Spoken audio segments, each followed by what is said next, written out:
Sidang perkara nomor 0123 garis miring Basarnas strip JKT garis miring 2023 kita buka dengan sama-sama baca basmalah. Bismillahirrahmanirrahim. Sidang dinyatakan dibuka dan tertutup untuk umum. Pada sidang kali ini kami persilakan kepada pemohon untuk menyampaikan hal-hal yang terkait dengan permohonan. Untuk kemudian nanti kami berikan kesempatan juga kepada termohon. Silakan pemohon. Terima kasih Yang Mulia. Assalamualaikum warahmatullahi wabarakatuh.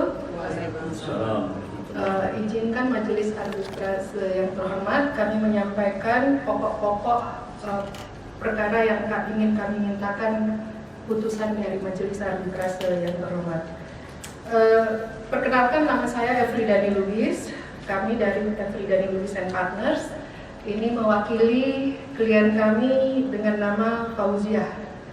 Klien kami ini merupakan nasabah dari termohon Yang Mulia untuk akad pembiayaan syariah. Karenanya untuk akad tersebut klien kami sudah melakukan surat perjanjian dengan termohon 1 atau PT Bank Harta Bahagia Syariah TBK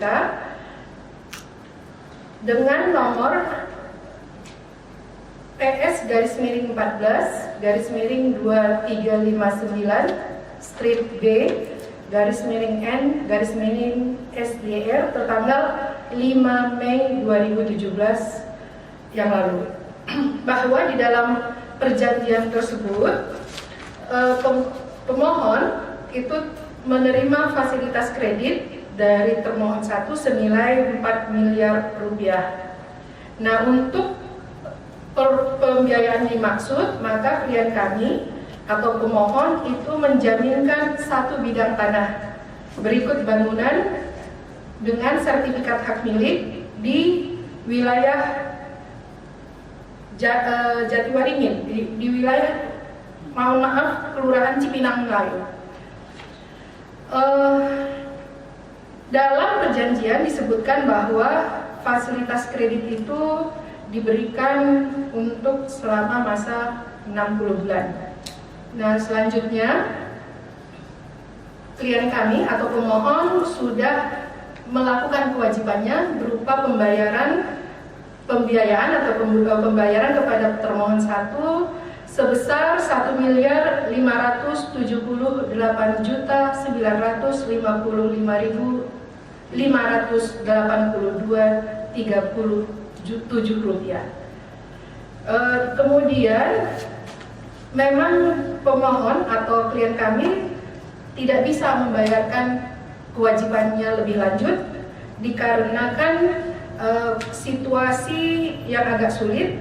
Pemohon sedang usahanya dalam kesulitan, jadi agak telat membayarnya Yang Mulia.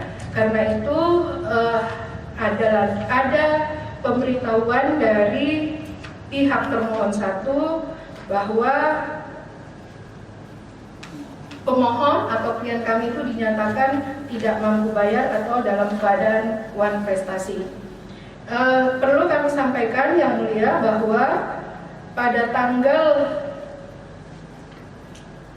11 April 2020 yang lalu itu termohon 1 telah mengalihkan akta sesi itu kepada pihak ketiga atau termohon 2 tanpa sepengetahuan atau tanpa pemberitahuan terlebih dahulu kepada klien kami. Nah, ini kami merasa bahwa sudah ada pelanggaran karena menurut Fatwa DSN MUI nomor 58 garis miring DSN strip MUI garis miring 2007 itu disebutkan di sana bahwa perpindahan hutang piutang itu seharusnya dengan memberitahukan pihak debitur. Nah, oleh karena itu Yang Mulia, kami dalam majelis arbiter ini memohon untuk para majelis arbiter bisa memberikan keputusan sebaik-baiknya atas yang pertama, mengabulkan gugatan pemohon untuk seluruhnya. Yang kedua, menyatakan termohon 1 dan termohon 2 telah melakukan perbuatan melawan hukum tentang akad syariah. Yang ketiga, menyatakan batal Akta Perjanjian Jual Beli Hutang nomor 44 tanggal 11 April 2020 dan Akta Sesi nomor 45 tanggal 11 April 2020 yang ditandatangani oleh termohon 1 dan termohon 2 di hadapan turut termohon. Keempat, menghukum termohon 1 dan termohon 2 untuk memberikan perpanjangan waktu bayar angsuran kredit atau pelunasan kredit kepada pemohon sampai waktu yang ditentukan oleh undang-undang dan atau sesuai dengan putusan seadil-adilnya dari majelis arbiter.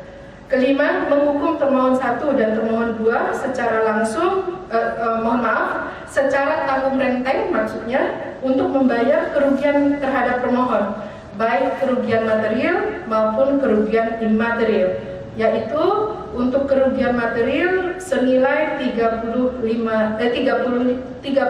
miliar rupiah. Untuk kerugian imaterial kami mohon untuk diputuskan sebesar 50 miliar rupiah.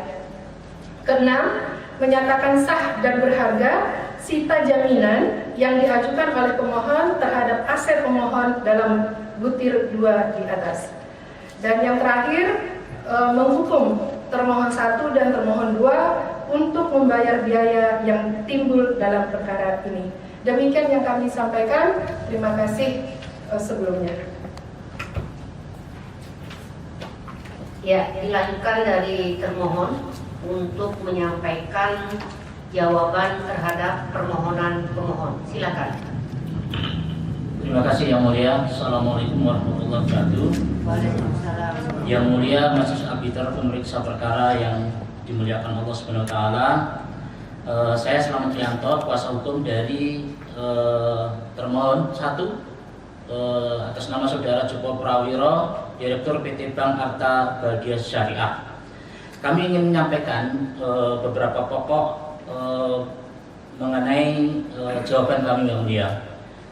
Pada prinsipnya tadi sudah disampaikan oleh saudara termohon, kuasa hukum kuasa hukum saudara pemohon bahwa telah diakui akad pembiayaan syariah yang kita tanda tangani bersama antara pemohon dan termohon untuk nomor 151 Rek 2/4 2014 bahwa kami telah memberikan pembiayaan kepada pemohon sebesar 4 miliar rupiah. Nah, atas apa yang disampaikan oleh pemohon, kami menyampaikan beberapa poin sebagai berikut, Yang Mulia. Pertama adalah bahwa termohon 1 menolak dengan tegas seluruh dalil-dalil yang tadi disampaikan oleh kuasa hukum dari pemohon, karena apa yang disampaikan kurang jelas dan kemudian tidak sesuai dengan fakta-fakta yang telah terjadi dalam akad pembiayaan syariah. Kedua, bahwa pemohon betul adalah debitur kami yang secara hukum telah melakukan cedera janji. Ini adalah opsi terakhir, bahwa membawa permasalahan ini ke Basarnas adalah opsi terakhir, karena kami pihak termohon 1 sudah melakukan upaya-upaya agar penyelesaian pinjaman dari pemohon itu bisa diselesaikan. Kami sudah menyampaikan surat teguran sebanyak 3 kali. Kami juga sudah melakukan pemberitahuan bahwa hutang dari pemohon akan dialihkan sesuai dengan apa yang tercantum dalam pasal 20 ayat 1 Undang-Undang Hak Tanggungan. Dinyatakan bahwa dengan sangat terang benderang menyatakan bahwa sesi yang dilakukan termohon kepada termohon 2 tidak perlu persetujuan dari pihak pemohon, melainkan cukup pemberitahuan yang dilakukan termohon 1 kepada pemohon. Dengan demikian jelas bahwa tidak diperlukan adanya persetujuan, tetapi pemberitahuan. Kemudian kami sampaikan juga Yang Mulia bahwa apa yang kita lakukan adalah sudah melalui prosedur proses pembiayaan yang disampaikan oleh Bank Indonesia. Ketentuannya secara rigid sudah kami lakukan secara bersama, mulai dari teguran sampai kemudian permohonan pemberitahuan kepada pemohon, sehingga kami pada kesimpulan bahwa pertama, Yang Mulia Majelis Arbiter perlu menolak permohonan pemohon untuk seluruhnya, memerintahkan agar pemohon menyelesaikan terlebih dahulu seluruh tunggakan atas tagihan yang tertunda.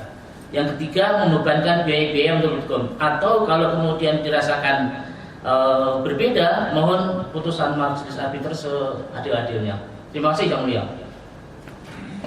Terima kasih kepada termohon yang telah mengungkapkan jawaban dari apa yang dimohonkan oleh pemohon. Persilakan kepada anggota majelis Ibu Heni untuk memperdalam atau ada hal-hal yang ingin ditanyakan, silakan. Terima kasih Ketua Majelis. Kepada para pihak pemohon dan termohon, sebelum kita mulai melanjutkan penyelesaian dengan arbitrase ini, apakah tidak sebaiknya kita melakukan perdamaian, ya? Jadi penyelesaian dengan damai, karena bagaimanapun penyelesaian damai itu penyelesaian yang paling baik, gitu ya. Dalam Islam juga itu dianjurkan, sebagaimana Allah telah berfirman di dalam Quran surat Al-Anfal ayat 61, A'udzubillahi minasyaitonirrajim. Wa in janahu lisalmi fajnah laha wa tawakkal 'ala Allah innahu was-sami'ul 'alim. Yang artinya, dan jika mereka condong kepada perdamaian, maka terimalah dan bertawakallah kepada Allah. Sungguh Allah Maha mendengar, Maha mengetahui. Nah, ini bagaimana nih kepada pemohon, saya minta tanggapannya. Terima kasih Yang Mulia. Terima kasih.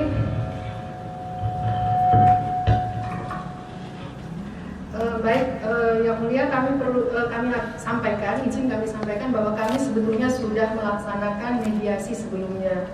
Sudah ada 5 kali pertemuan untuk bisa hal ini dimediasi, dimusyawarahkan antar para pihak untuk tidak perlu sampai ke tingkat selanjutnya. Namun demikian, dalam 5 kali pertemuan tersebut, pada pertemuan ke-3 atau ke-4 gitu ya, permohonan kami pada saat itu adalah rescheduling. Jadi tidak ada niatan klien kami itu untuk tidak membayar, Yang Mulia, tapi mohon di reschedule karena memang tadi dengan alasan bisnis sedang sulit karena COVID-19 ini, maka banyak pesanan dan bisnis yang tertunda. Karena itu kami memohon untuk reschedule. Memang termohon 1 sudah menyampaikan usulan reschedule, tetapi itu jauh di luar kemampuan dari klien kami. Karenanya ketika sudah berkali-kali kami bertemu, kami melihat tidak akan ada titik temu, maka kami melanjutkan untuk arbitrase sesuai dengan pasal 24.3 di akad pembiayaan syariah ijarah yang sudah disebutkan tadi. Terima kasih, Yang Mulia. Baik, bagaimana dengan pihak termohon? Silakan. Terima kasih Yang Mulia. Seperti yang disampaikan oleh kuasa pemohon, kami sudah melakukan upaya-upaya untuk pemberian keleluasaan atau keluangan kepada pemohon dengan memberikan draft rancangan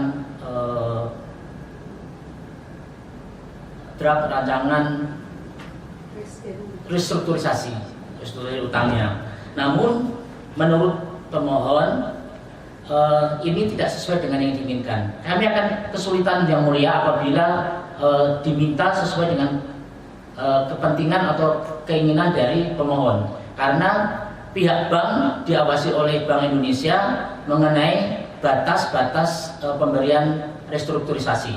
Pertama, kami diminta untuk melaksanakan sesuai dengan ketentuan waktu yang terbatas. Yang kedua, kami melihat kemampuan dari pemohon memenuhi syarat untuk membayar sesuai dengan jadwal atau sesuai dengan draft restrukturisasi utang yang kami sampaikan. Namun setelah kemudian pertemuan yang selanjutnya, memang kemudian sepertinya pemohon ini tidak mempunyai itikat baik untuk menyelesaikannya, sehingga kami berketetapan bahwa hal ini perlu dibawa ke majelis arbitrase untuk selanjutnya diputuskan putusannya seadil-adilnya. Terima kasih Yang Mulia. Baik, jadi para pihak sudah sepakat ya untuk tetap menyelesaikan melalui arbitrase. Baik, itu saya akan menanyakan satu pertanyaan berkaitan dengan masalah ini ya, kasus ini. Saya ingin mengajukan pertanyaan berkaitan dengan akad pembiayaan syariah yang dibuat oleh para pihak pemohon dan termohon.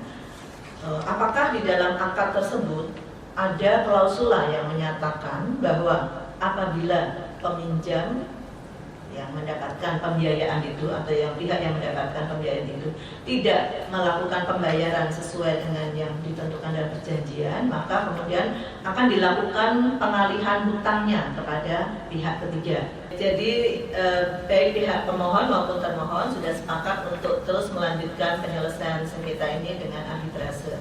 Untuk itu saya akan mengajukan pertanyaan berkaitan dengan akad pembiayaan syariah yang dibuat oleh para pihak pemohon dan termohon. Apakah di dalam akad tersebut ada klausula atau ketentuan yang menyatakan bahwa apabila pihak yang menerima pembiayaan itu tidak melakukan pembayaran sesuai dengan akad yang telah ditentukan, kemudian akan dilakukan pengalihan hutangnya kepada pihak ketiga? Silakan pihak termohon. Terima kasih Yang Mulia. Di akad memang tidak secara lengkap ditulis mengenai pengalihan utang atau cesi apabila pemohon tidak bisa melaksanakan kewajibannya. Namun berdasarkan pada ketentuan umum di dalam Undang-Undang Hak Tanggungan Pasal 6 Undang-Undang Hak Tanggungan menyatakan bahwa apabila debitur cedera jandi, pemegang hak tanggungan pertama mempunyai hak untuk menjual objek hak tanggungan atas kekuasaan sendiri melalui pelelangan umum serta mengambil pelunasan piutangnya dari hasil penjualan tersebut. Kami menyatakan bahwa kami sah untuk melakukan penjualan utang kepada pihak lain karena kami berdasarkan pada pasal 6 Undang-Undang Hak Tanggungan ini. Dan memang perjanjian atau akadnya tidak mencantumkan secara lebih detail apabila ada prestasi dari pihak pemohon untuk apakah boleh dialihkan atau tidak. Jadi kami bisa menafsirkan bahwa kami berdasarkan pada pasal 6 Undang-Undang Hak Tanggungan ini. Terima kasih Yang Mulia. Terima kasih. Bagaimana dengan pihak pemohon untuk memberikan tanggapan?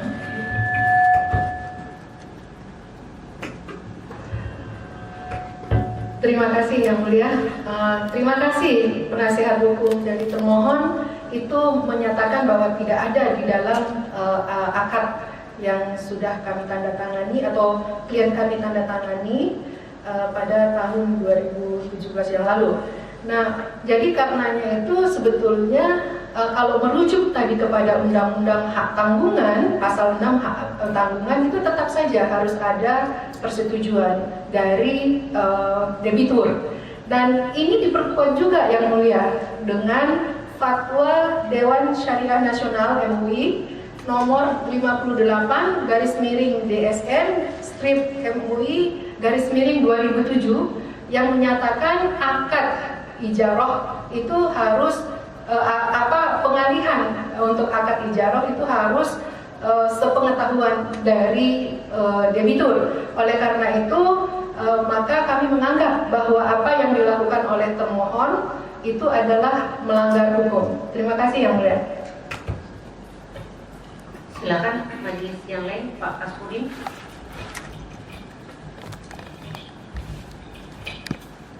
Terima kasih Ketua Majelis atas waktu yang telah diberikan pada saya. Tadi Hakim Majelis sudah menanyakan tentang apakah sidang ini bisa dilanjutkan atau masih ada upaya perdamaian. Tapi sepertinya para pihak baik pemohon dan termohon tetap pada pendiriannya untuk melanjutkan perkara ini untuk diperiksa di Badan Arbitrase Nasional Majelis Ulama Indonesia. Untuk menjaga eksistensi dan kewenangan arbitrase ini, majelis ini, maka perlu saya ingin bertanya pada kedua belah pihak, baik pemohon dan termohon. Assalamualaikum warahmatullahi wabarakatuh. Kepada pemohon dan termohon, tadi saya sudah mendengar penjelasan kedua belah pihak setelah ditanyakan oleh majelis bahwa perkara ini tetap disidangkan melalui Badan Administrasi Nasional. Demikian ya? Baik. Ya, kemudian. Kalau begitu saya ingin minta ketegasan di dalam persidangan ini dalam klausul dalam klausul perjanjian di sini tertuang apabila kedua belah pihak terjadi persengketaan maka bersedia untuk diperiksa di Majelis Administrasi Nasional Majelis Ulama Indonesia. Begitu ya? Betul, Pak. Saya ingin coba saya tunjukkan bukti yang ada ini. Baik, silakan termohon dan termohon untuk melihat. Ini kita lihat dalam bukti 5A ini ada tertuang ya kesepakatan untuk kita periksa di Majelis Administrasi Nasional Majelis Ulama Indonesia. Oke, baik. Terima kasih. Silakan dulu kembali.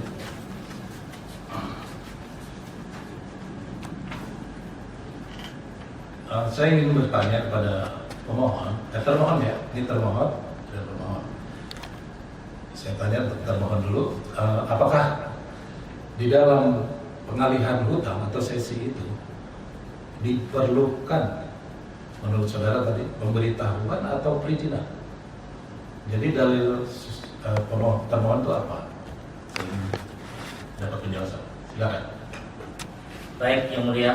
Kami mendasarkan kepada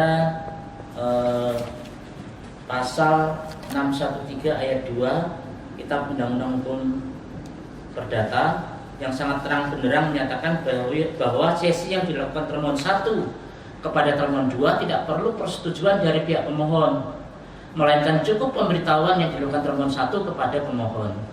Itu yang menjadi dasar kami, sehingga kami berkesimpulan bahwa kami tidak perlu meminta izin atau meminta persetujuan, tapi cukup pemberitahuan. Dan kami sudah lakukan itu 2 kali. Pertama ketika masih dalam proses restrukturisasi, kemudian karena kemudian tidak ada itikat baik dari pemohon, kami memberikan yang kedua, yang intinya bahwa kami akan melakukan pengalihan hutang ini. Terima kasih. Terima kasih termohon. Sekarang saya ingin tanyakan kepada pihak pemohon, apakah benar termohon telah memberitahukan surat kepada pemohon tentang pengalihan hutang. Namun, apakah dari pemohon dalam pengalihan hutang atau sesi ini izin atau pemberitahuan? Baik, terima kasih Yang Mulia. Kami sudah konfirmasi ke klien kami dan menyatakan bahwa klien kami tidak menerima apapun pemberitahuan baik secara lisan maupun tertulis kepada klien kami. Jadi kami tidak menerima itu. Itu yang pertama. Yang kedua, mengenai penggunaan pasal 613 KUH Perdata tadi dan dikaitkan dengan pasal 1365, itu sebetulnya ada kedua belah pihak itu kalau ada perubahan dari perjanjian itu harus diberitahukan dengan layak. Dan karenanya kami juga sudah merujuk juga ke fatwa, karena ini adalah akad pembiayaan syariah, kami merujuk juga kepada fatwa Dewan Syariah Nasional MUI yang nomor 58/DSN/MUI/2007 yang dengan jelas mengatakan bahwa setiap pengalihan dari akad pembiayaan itu harus juga diberitahukan kepada debitur. Demikian Yang Mulia, Pak. Terima kasih. Terima kasih karena antara pihak pemohon dan termohon telah saling menyangkal dan mempunyai dalil masing-masing, maka mungkin nanti akan kita periksa dalam alat bukti. Terima kasih Majelis Ketua. Terima kasih Pak Kasbudin. Pada agenda hari ini kita sudah mendengarkan permohonan dari pemohon dan kemudian sangat dari termohon. Untuk kemudian kita akan agendakan lebih lanjut di 1 pekan kemudian, di mana para pihak pemohon maupun termohon mengajukan bukti. dan nanti sekalian kesimpulan bisa langsung disampaikan kepada pihak sekretaris setidaknya 1 pekan sebelum sidang kita mulai. Baik, untuk hari ini sidang dengan agenda mendengarkan penjelasan pemohon dan termohon kita tutup.